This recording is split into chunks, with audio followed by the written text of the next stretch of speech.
Good morning, gentlemen. My name is Hugh Stevenson. I'm a shareholder from Atlanta. You had indicated in the past that you did not think that the volatility-based or Black-Scholes models for options pricing was correct. Would you share with us how you would evaluate those options as you use them in the business or see them in the marketplace? And also, if you would update us on your thoughts on the asbestos tort situation given recent developments of national settlement trusts, et cetera.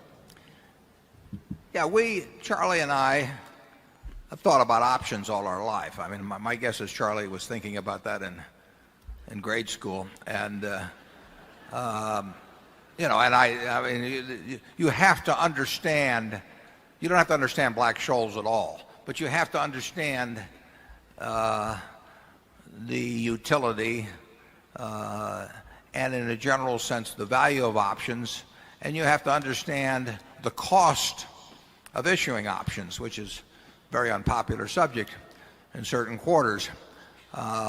Any option has value. I mean, I bought a house in 1958 for $31,500. And let's assume the seller of that house had said to me, I'd like an option on it, good in perpetuity, at $200,000. Well, that wouldn't have seemed like it cost me much if I'd given it to him.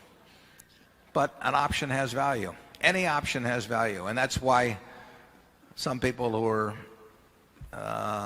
you know, kind of slick in business matters sometimes get options for very little or for nothing.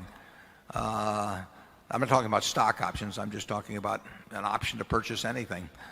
They get options for far less than really a market value would be. Black-Scholes is an attempt to measure the market value of options, and it cranks in certain variables, but the most important variable that cranks in that might be subject, well, it might be a case where if you had differing views you could make some money, but it's based upon the past volatility of the asset involved, and past volatilities are not the best judge of value. I mean, if you looked at a 5-year option on Berkshire stock at various times, Berkshire stocks had a fairly low beta, as they call it. The beta is a measure that people in academia always like to give Greek names to things that are fairly simple, and so that they have sort of a priesthood, you know. So it's, you know, it's like priest talking in Latin or something. I mean, it kind of cows the laity, but beta is a measure of past volatility.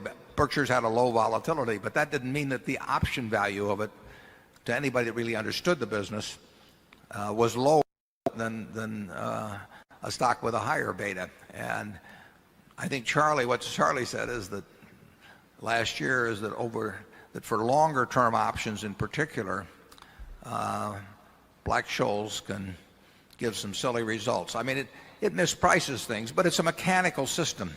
And any mechanical system in securities markets is going to misprice things from time to time. And that's, we made one, as I mentioned last year, we made one large commitment that basically was, had somebody on the other side of it using Black-Scholes and using market prices, took the other side of it, and we made $120 million last year. And we love the idea of other people using mechanistic formulas to price things, because they may be right 99 times out of 100, but we don't have to play those 99 times. We just play the one time when we have a differing view. Charlie, you want to comment on? Yeah, but Black-Scholes is what I would call a know-nothing value system.